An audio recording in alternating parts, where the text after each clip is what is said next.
Shalom, queridos irmãos, eu sou o pastor Alexandre Dutra e esse é o nosso devocional online.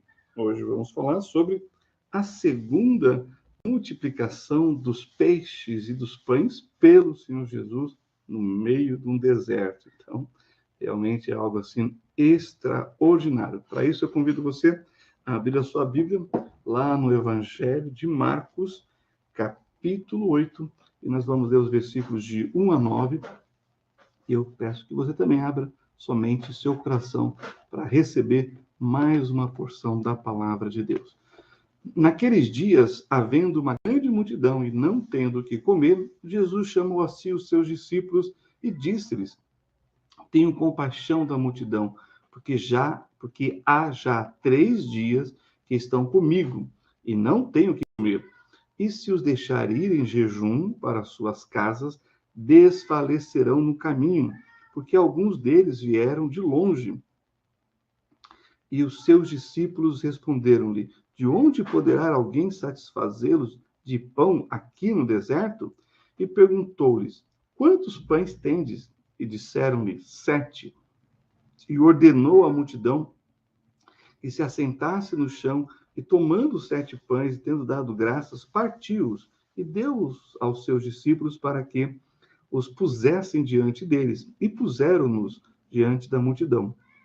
Tinham também alguns peixinhos, e tendo dado graças, ordenou que também lhes pusessem diante.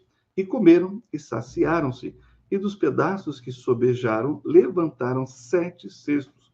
E os que comeram eram quase 4.000, e despediu-os. Vamos orar para que Deus nos dê a direção do seu Espírito Santo a expormos a palavra de Deus. Senhor, na tua presença estamos e rogamos a tua bênção e a tua direção, e que a tua palavra fale aos nossos corações, e que o teu Espírito Santo complete a tua obra bendita em nós, por meio das sagradas escrituras. É o que eu te peço, e oro assim, no nome precioso do nosso Senhor e Salvador Jesus, o Messias de Israel. Amém. Muito bem, meus queridos irmãos, quando olhamos aqui para esse texto, a gente percebe algumas coisas importantes, né, que precisam ser destacadas. Bom, se uma multiplicação de pães e peixes já não bastasse, né, o Senhor Jesus realiza aqui a segunda multiplicação de pães e peixes, como a gente vê aqui, movido, né, pela sua compaixão. Ora, a compaixão do Senhor Jesus se preocupa novamente com uma multidão de pessoas, né, como a gente vê aqui no texto, que estão com ele no deserto há 3 dias. E provavelmente a comida trazida aqui pelas pessoas já havia acabado, né? Bom, quando a gente olha essa expressão aqui do texto, que o versículo 2 traz para a gente, tenho compaixão da multidão. Essa fala do Senhor Jesus, ela é muito significativa, porque o que a compaixão faz? Ela se importa, ela se preocupa e ela ajuda com o que tem. Essa é uma fala muito interessante. Tenho compaixão da multidão. Se você não tiver, você não fará. Você não se importará, você não ajudará. Então, a compaixão aqui é a palavra guia desse texto que nós acabamos de ler. Para o comentarista Barclay, essa situação se tornou um novo desafio dado por Jesus aos discípulos, né? Ele diz que a compaixão se converteu em desafio. De fato, Jesus lhes estava dizendo, aqui vem as palavras, né, do Barclay, sobre o que Jesus queria dizer quando chamou os discípulos e perguntou, né, o que eles tinham, né, que era para ali dar uma solução para aquelas pessoas que estavam há 3 dias seguindo, acompanhando o Senhor Jesus, os seus ensinamentos no meio do deserto. E ele diz: não tratem de passar a responsabilidade a outra pessoa. Não digam que ajudariam se tivessem algo que dar. Não digam que nestas circunstâncias é impossível ajudar. Tomem o que têm e deem, e vejamos o que acontece. E é o que nós vamos ver aqui, o que aconteceu, e que sirva de exemplo para as nossas vidas, naquilo que Deus pode fazer acontecer quando a gente coloca nas mãos do Senhor, das nossas mãos para as mãos do Senhor, aquilo que Ele já nos deu antecipadamente, aquilo que temos, aquilo que somos. Quando é consagrado para o Senhor, o milagre acontece. Então vamos lá. Primeiro, aqui no versículo 8, nós temos uma grande multidão. O texto diz assim novamente, vou ler para os irmãos. Marcos 8, capítulo 8, versículo 1. Naqueles dias, havendo uma grande multidão e não tendo o que comer, Jesus chamou a si os seus discípulos e disse-lhes. Interessante como o Senhor Jesus ensinava seus discípulos na prática em situações que pareciam sem solução. Esse é o mestre Jesus, né? Ensinando o impossível para os seus discípulos, porque ele é o Deus do impossível. Não tenho dúvida que o Senhor Jesus estava inspirando fé, ousadia e responsabilidade naqueles que no futuro iriam dirigir a igreja do Messias e que enfrentariam circunstâncias bem adversas, né? E isso foi o grande desafio dos 12 apóstolos, depois dos 70 discípulos, 120, os 3.000, 5.000, 4.000 que vão ali formar a igreja do Senhor Jesus no primeiro século do cristianismo, lá em Israel, dos discípulos de Jesus. Então, está aí o ensinamento do Senhor Jesus das coisas que são impossíveis aos homens, mas que a Deus é tudo possível. Já no versículo 2, nós temos justamente a compaixão. Tenho compaixão da multidão, porque há já 3 dias que estão comigo e não têm o que comer. A compaixão de Jesus sempre foi sua marca como mestre e Senhor. Sabemos que é a compaixão que nos impulsiona a fazer as coisas em favor das pessoas que necessitam, né, que têm necessidade, que precisam, que estão buscando, que têm a sua carência. E também é admirável a permanência dessas pessoas com o Senhor Jesus no deserto por 3 dias. O que elas estavam buscando ali? Saciar a sua sede e fome da palavra de Deus. É maravilhoso a gente ler isso e ouvir de cultos, de programações, de congressos, de palestras, simpósios, em que as pessoas ficam horas e voltam novamente, primeiro vão dormir, depois voltam novamente para dar continuidade àquele tema, àquele assunto que está sendo tratado, que está sendo desenvolvido para a edificação da igreja, dos crentes, e que visa a glória de Deus e a salvação de almas. Como é precioso a gente ver que ainda hoje pessoas têm fome e sede da palavra de Deus. Deus disse isso, né? Que enviaria ao mundo não fome de pão ou sede de água, mas fome e sede de ouvir a sua bendita palavra. E se você é essa pessoa, você provavelmente, né, se estivesse naquela época, você estaria ali no meio do deserto, né, com o seu lanchinho, vendo, racionando ali a comidinha, mas para não perder nada daquilo que estava sendo ensinado pelo mestre dos mestres, o Senhor Jesus Cristo. Então, essa parte do texto aqui mostra para a gente que há pessoas sedentas e famintas, mas da palavra de Deus. Olha aqui que interessante também que a gente tem aqui, né? Quando a gente pensa, né? Que esse povo estava no meio do deserto e a comida acabou. E aí, olha aqui que interessante, no versículo 3, você tem a preocupação do Senhor Jesus. A compaixão leva ele a se preocupar, a se importar. Diz assim o versículo 3: E se os deixar ir em jejum para suas casas, desfalecerão no caminho, porque alguns deles vieram de longe. Uau! A preocupação de Jesus revelava o seu amor pelos homens. Quem ama se preocupa, quem ama se importa. E aqui a preocupação é física, para que ninguém desfaleça no caminho e morra no deserto, depois de terem se alimentado espiritualmente. Espiritualmente, não é à toa, né, que as nossas igrejas sempre têm um lanchinho depois de uma programação especial, intensa, seja para as crianças, seja ali para os adolescentes, para os jovens ou para os adultos, né?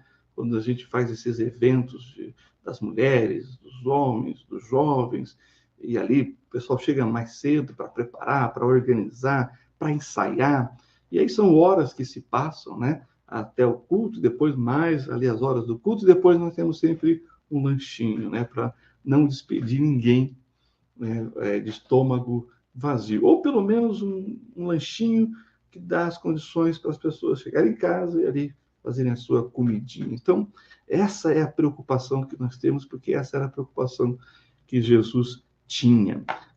E como, né, diz o pastor Marcos, né, o comer é só um motivo, né, para a gente estar juntos e ter ali aquilo que é o mais precioso, a comunhão com o Senhor e com os nossos irmãos. E Jesus sabia disso, por isso ele se preocupou e queria então que eles não saíssem apenas, né, tão somente alimentados espiritualmente. Ele queria que eles saíssem alimentados também fisicamente, devido aos longos dias ali no deserto, ouvindo a palavra de Deus, aprendendo do Senhor. E aí temos a resposta à pergunta dos discípulos. Os discípulos são muito interessantes, como eles revelam aquilo que está no nosso coração. Mas não vamos esquecer, eles estão em treinamento aqui, e muitos de nós ainda estamos em treinamento, né? Isso tem que ter essa paciência, essa compreensão.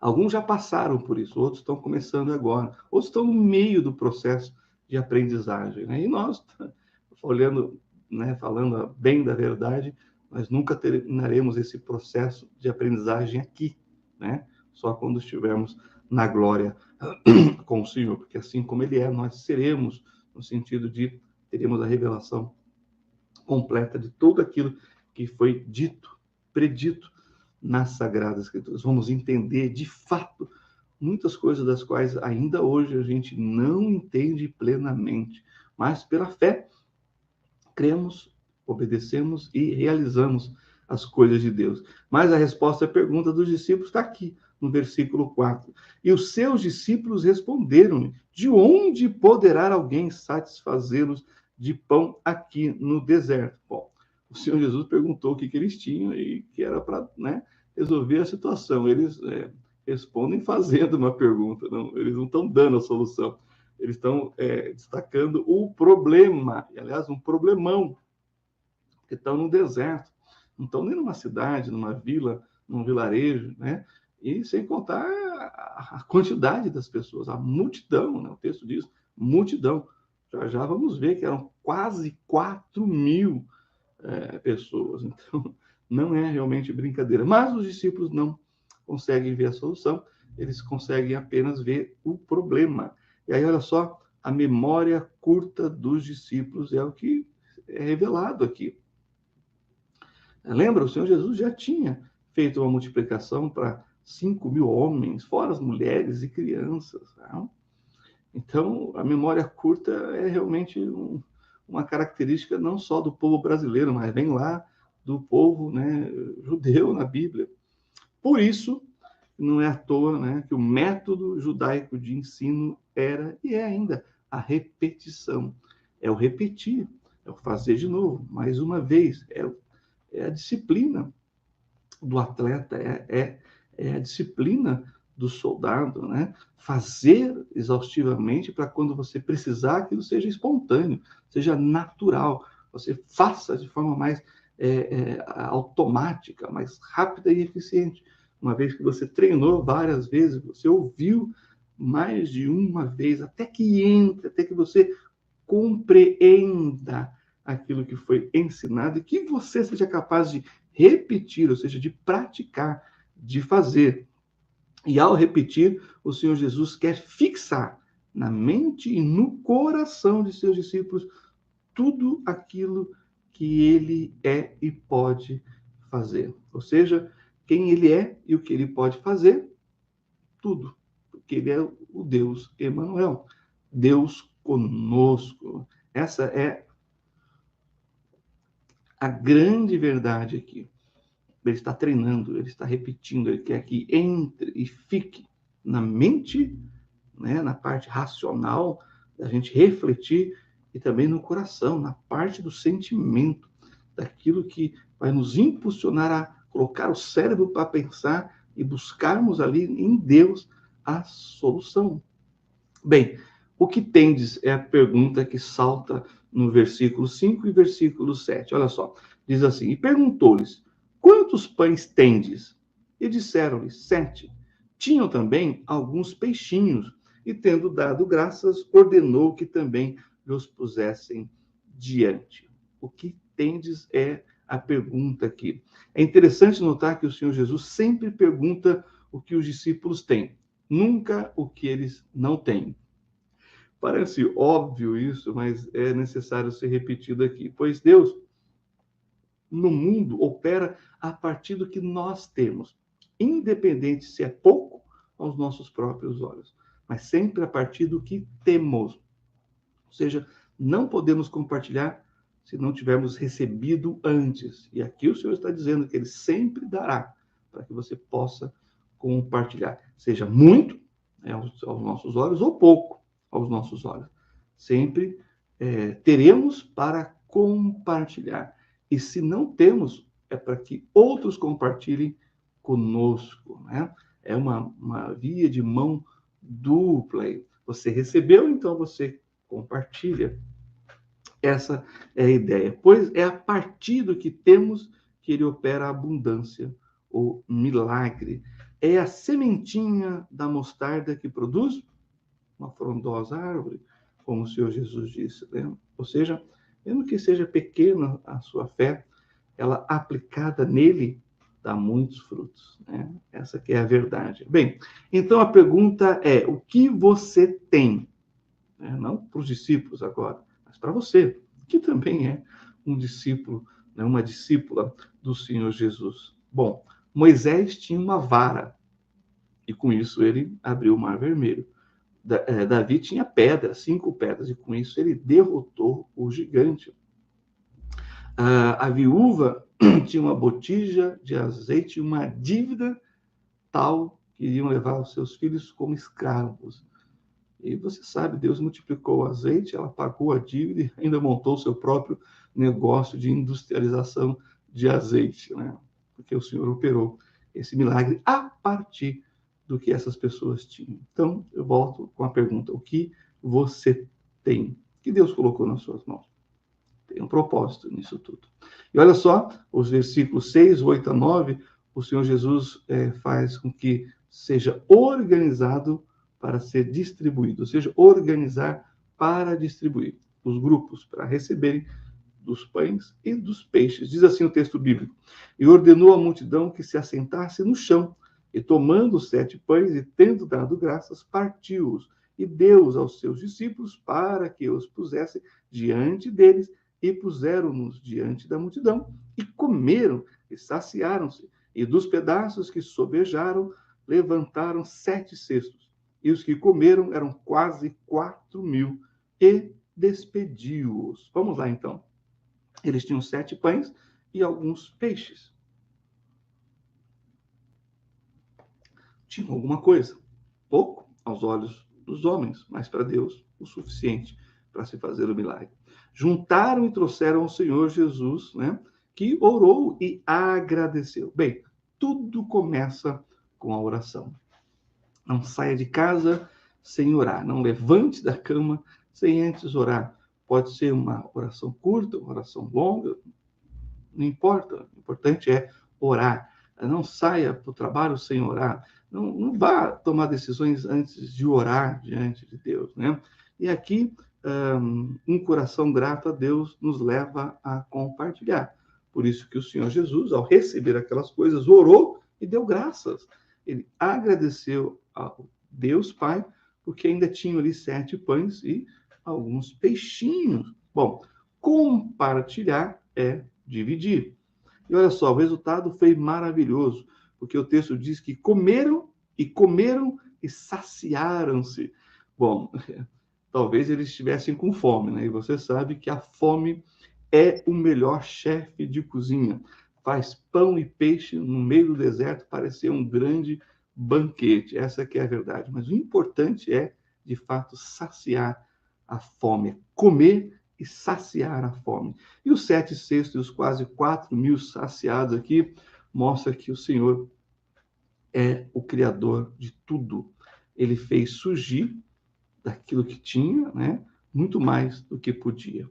Isso mostra que ele é Deus.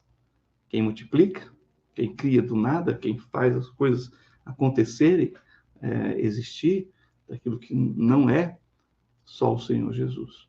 Só o Deus maravilhoso. E aqui, só depois disto, temos a palavra final de Jesus. E essa palavra de Jesus é maravilhosa. E despediu-os. Só depois de estarem alimentados espiritualmente, só depois de estarem alimentados fisicamente, é que o Senhor Jesus, em paz, né, pôde despedir aquela multidão. Olha, irmãos, nós estamos, né, sendo desafiados a fazermos isso. E fazemos nas nossas igrejas, né? Quando temos ali a palavra de Deus e depois um lanchinho, alguma coisa, para os irmãos terem a comunhão. Aprendemos de Jesus. Isso é simplesmente maravilhoso. Pai, obrigado por esse tempo em torno da tua palavra e que possamos ter essa compaixão e ver o que temos, ó Deus, nas nossas mãos e não nos preocuparmos com o que não temos, pois o Senhor só vai usar as nossas vidas a partir daquilo que temos, de que somos e de que consagramos ao Senhor. Obrigado, em nome do Senhor Jesus. Amém. Amém, meus queridos irmãos. Deus abençoe cada um e realmente uma boa quarta-feira para cada um de vocês e até o nosso próximo devocional. Shalom e que Deus abençoe a todos.